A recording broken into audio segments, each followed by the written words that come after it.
आज भी जिंदा है जामवंत। लोग करते हैं अपनी आंखों से देखने का दावा। क्या हुआ जब वैज्ञानिक और कैमरामैन उस गुफा के अंदर पहुंचे? दोस्तों, पुराणों के अनुसार कई ऋषि मुनि और देवता आज भी जीवित हैं और वो भी अपने शरीर के साथ। इनमें वशिष्ठ, अत्रि, विश्वामित्र, दुर्वासा, अश्वत्थामा, राजा बलि, हनुमान, विभीषण, कृपाचार्य, परशुराम, मार्कंडेय ऋषि, वेद व्यास के साथ जामवंत का नाम भी शामिल है। पुराणों में जामवंत को महाज्ञानी बताया गया है। कहते हैं कि उन्हें वेद और उपनिषद पूरे याद थे। भगवान परशुराम और महाबली हनुमान के बाद जामवंत ही एक ऐसे व्यक्ति थे जिनका तीनों युगों में होने का वर्णन मिलता है। वहीं पुराणों और धर्म ग्रंथों की माने तो कहा जाता है कि वह आज भी जीवित है। कहते हैं कि उन्होंने विष्णु के सभी अवतारों को देखा है और वो धरती पर भगवान विष्णु के 10वें अवतार कल्कि के होने तक जीवित रहेंगे। इस हिसाब से वो चिरंजीवियों में शामिल है। कथाओं के अनुसार जामवंत का जन्म राजा बलि के काल सतयुग में हुआ था, जिस वजह से उनकी आयु परशुराम और हनुमान से भी लंबी है। तो इस तरह परशुराम से बड़े हैं जामवंत और जामवंत से बड़े हैं राजा बलि। प्राचीन काल में जामवंत को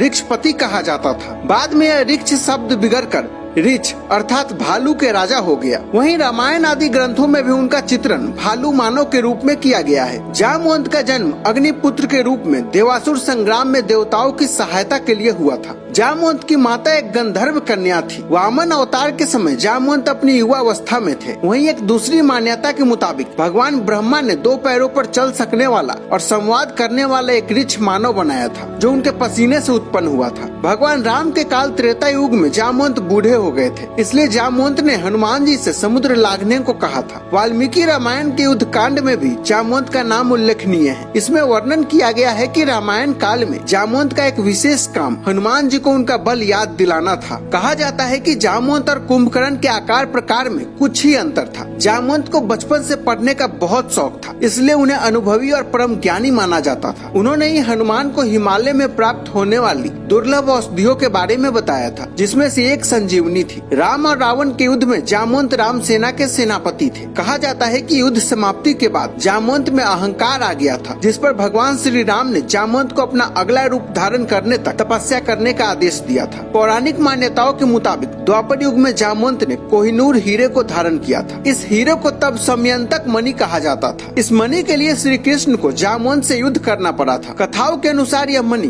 भगवान सूर्य ने श्री कृष्ण की पत्नी सत्यभामा के पिता सत्राजीत को दिया था, जिसे सत्राजीत ने अपने देवघर में रखा था। वहाँ से उनका भाई मणि पहनकर शिकार के लिए चला गया। जंगल में शिकार के दौरान उसके और उसके घोड़े की मौत हो गई। जामवंत ने वहाँ से मणि ले ली और अपनी गुफा में चले गए। जामवंत ने मणि अपने पुत्र को खिलौने के रूप में दे दी। वहीं सत्राजीत ने श्री कृष्ण पर मणि चोरी का आरोप लगा दिया। तब श्री कृष्ण को जामवंत से मणि लेने के लिए युद्ध करना पड़ा। खुद को युद्ध में हारता देख जब जामवंत ने भगवान श्री राम को पुकारा और श्री कृष्ण को अपने राम स्वरूप में आना पड़ा, जिसके बाद जामवंत ने आत्मसमर्पण कर दिया और मणि भी दे दी और श्री कृष्ण से निवेदन किया कि उनकी पुत्री जामवंती से विवाह करे। कहा जाता है कि जामवंत ने मध्य प्रदेश के रतलाम जिले से जामथुन नामक नगरी बसाई थी। शोध के दौरान वहाँ एक गुफा मिली, जो जामवंत का निवास स्थान माना जाता है। उत्तर प्रदेश के बरेली के पास जामगंड में भी एक प्राचीन गुफा मिली है। कहा जाता है कि यहाँ जामवंत हजारों वर्षों तक रहे थे। विंध्याचल की पहाड़ी पर पुराकाल से ही गणेश जामवंत की प्रतिमा स्थापित है, जिनके बारे में मान्यता है कि जामवंत द्वारा स्थापित यह प्रतिमा प्रति वर्ष एक तिल के बराबर बढ़ती जा रही है। जामवंत की तपोस्थली जम्मू और कश्मीर के